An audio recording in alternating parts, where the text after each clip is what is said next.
Greetings, junior scientists, and citizens of this great, big, weird, wild, and wonderful world in which we live. As always, I'm your humble science communicator, the Great Orbax, coming to you from the Department of Physics at the University of Guelph. I'd like to welcome you to our March 2024 Stargazing Guide.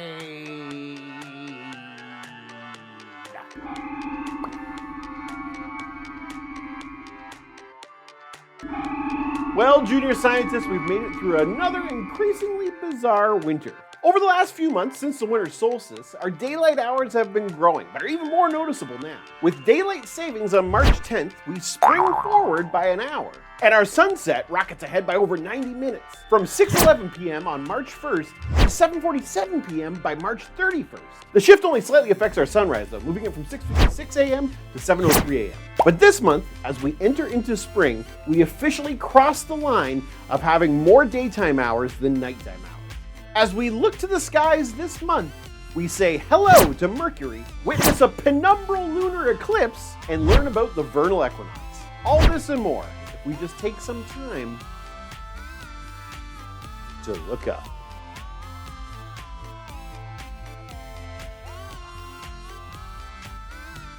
Orion and Gemini continue to dominate our skies, while Canis Minor, and in particular Procyon, are highly visible throughout the night sky in March.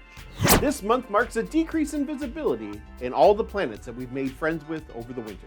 Saturn is too close to the sun to see it well right now, as is Mars, and Jupiter is quickly losing its luster. But there's a chance to catch one last gorgeous view on March 13th as it nears the crescent of the waxing moon. Venus will be greeting us as the brightest object in the morning sky all month, but our new pal this month is Mercury. Mercury will be at its greatest eastern elongation on March 24th, meaning it'll be at its highest point in the sky, shining bright from sunset till about 9 p.m. when it sets in the west.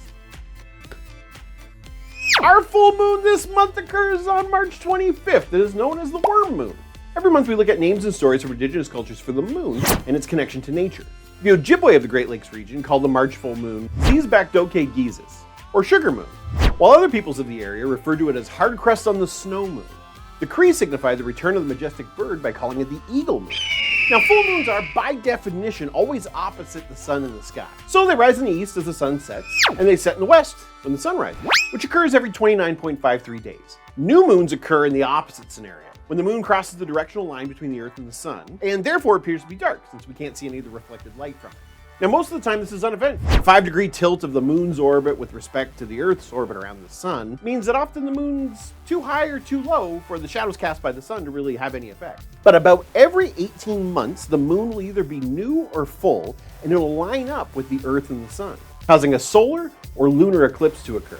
In fact, we usually get both, separated by about 2 weeks. This month, our full moon on the 25th will experience a penumbral lunar eclipse, a slight darkening caused by the Earth's shadow at about 3 a.m., followed by a total solar eclipse on April 8th when the moon's shadow blocks our view of the sun.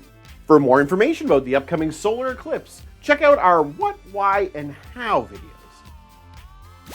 This month we'll see the first day of spring, and here's why! We all remember that the Earth is tilted at 23.5 degrees with respect to the line perpendicular to the plane of our orbit around the sun.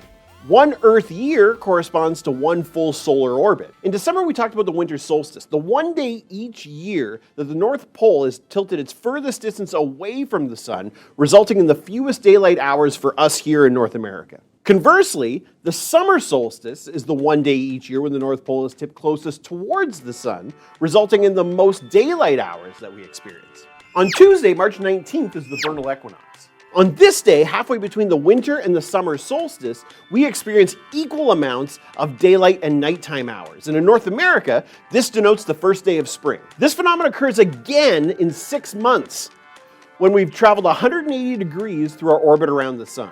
We call this the autumnal equinox, and this year it'll take place on September 22nd, denoting the first day of autumn. Our cosmos spirals forwards as the stars and nebula, planets and asteroids that make up our universe continue to interact in ways governed by beautiful mathematics. Laws that humanity has been able to use and interpret to predict the next steps in this dance. And these laws, this dance, it's all there just waiting for you to learn about it. And all you have to do is take some time to look up. See you next month, junior scientists, and don't forget to have a science-tastic day. Special thanks to Royal City Science's own planetary geochemist, Dr. Glynis Parrott, for her help preparing our stargazing guide. And the Royal Astronomical Society of Canada,